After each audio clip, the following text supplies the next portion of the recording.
Everything you can see right now, that's just the stuff you can see. Now imagine the stuff you can't.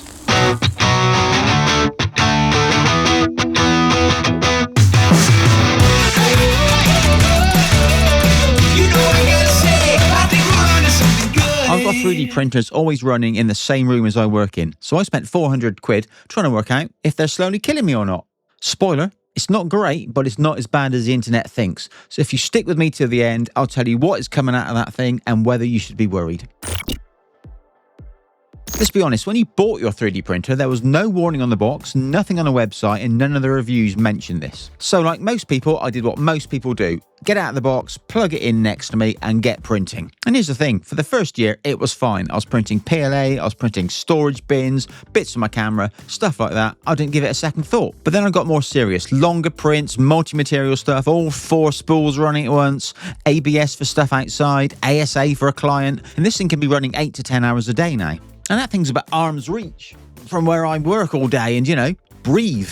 But then I got a comment on one of my old videos which made me think, what is this thing putting into the air? So I went down the rabbit hole and the answer turned out to be more interesting and maybe more concerning than I originally thought. There are 2 things that come off of a running printer and they're both very different problems to solve. Number 1 is UFPs, or ultra fine particles. Quick primer, there are 2 measurements we look at here, that's PM 2.5 and PM 1. PM 2.5 is particles smaller than 2.5 microns and PM 1 is anything smaller than 1 micron. The smaller the number, the smaller the particle, the further into U it goes. And the ultrafine particles are even smaller than that, sometimes all the way down to 100 nanometers. And that's small enough to slip up your nostrils, pass all your lungs, natural defenses, and make it all the way into your bloodstream. And I'm not being dramatic, that's why there is research into UFPs. And number 2 is VOCs, or volatile organic compounds, the chemical stuff.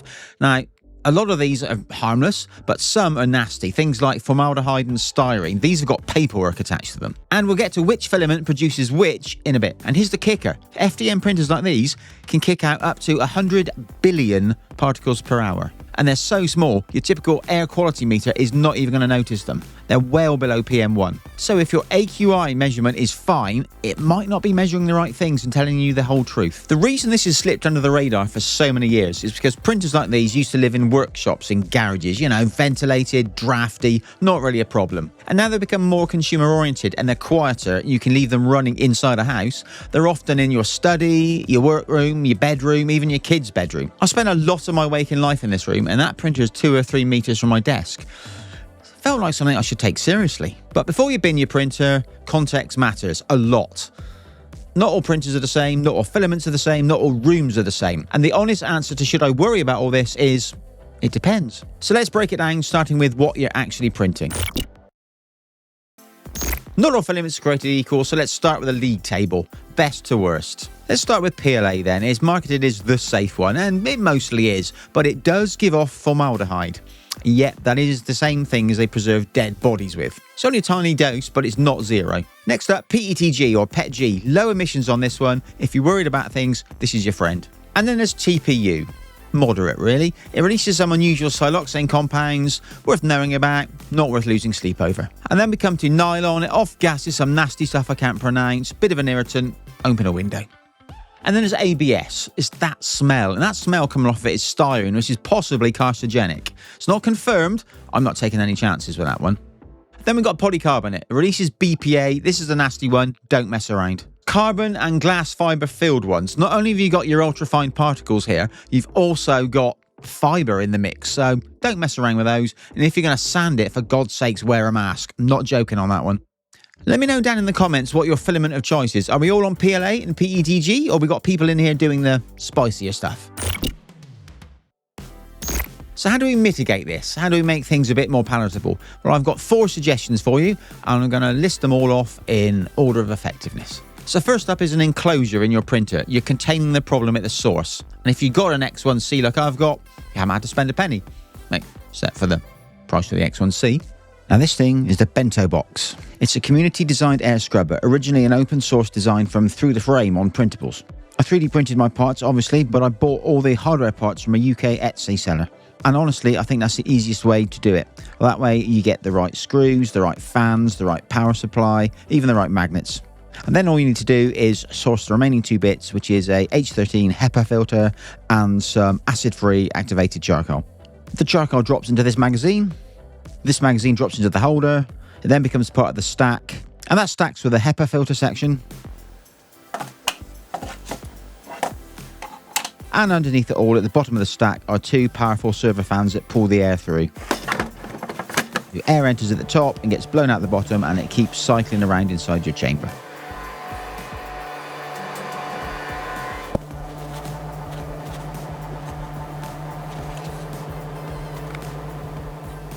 And you can see it makes a big difference very quickly.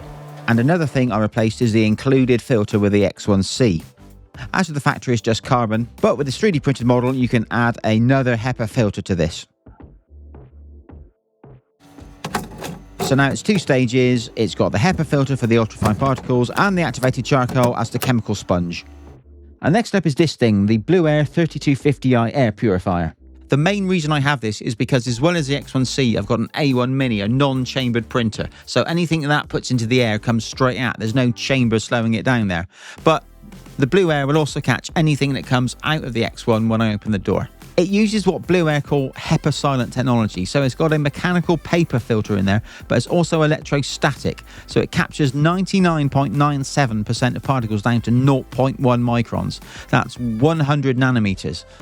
Remember those ultrafine particles I mentioned at the beginning? That's the same scale. It's no accident. That's why this thing's in the room. And then over in the other corner of the room, I have this thing. It's the Dreo DRHAF001S air circulator. Snappy title, Dreo, well done. But it's the circulator bit that makes the difference. This isn't just a desk fan. One of those would just waft air in your general direction. This thing, it pumps air around the room, long throw, it gets all the air in the room circulating. Having all the air in the room moving is crucial because the air filter sat in the corner can only purify the air that reaches it. If you don't have air in the room moving around, those printers are just sat in a cloud of their own funk.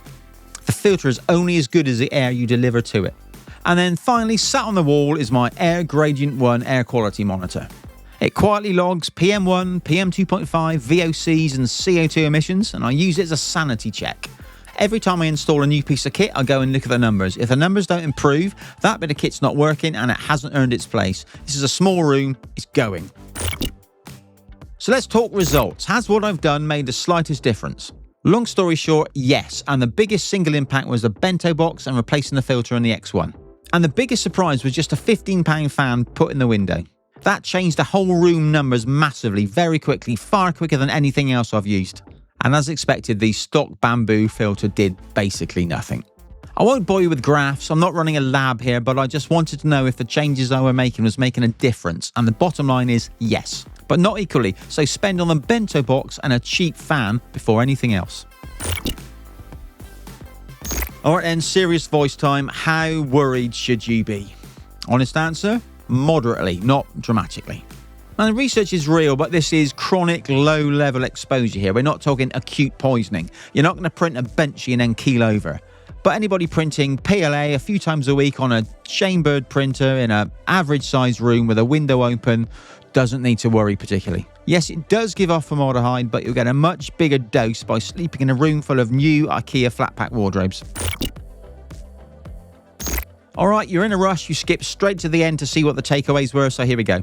So here's the deal. This stuff is real. Here's what the research says, here's what I'm doing about it, and here's the things you should consider. But it all depends on what you print and where you print it. I'm not scaremongering here, but this is worth knowing. If you print ABS or ASA in a small room, get a bento box in a chambered printer and a fan blowing out the window. If you print mostly PLA in a standard sized room, a decent domestic air purifier and a bit of ventilation, you're 95% of the way there. If you've got an air quality monitor like the Air Gradient I use, look at it from time to time. If you're not checking the numbers, there's no point in having it. It's only useful if you read it. If I had to pick one thing, it would be a £15 fan blowing out the window. If I could pick two, it would be that and a bento box. And if I could pick three, I'd add the room purifier to it. If this video was useful, give it a like and hit subscribe. It really helps the channel. And do me a favour, if you've got an air quality monitor stuck in a drawer at home, get it out and turn it on. Look at the numbers. They'll tell you if you need to do nothing, something or everything. But for now, that's it from me. I'll see you next time. Bye.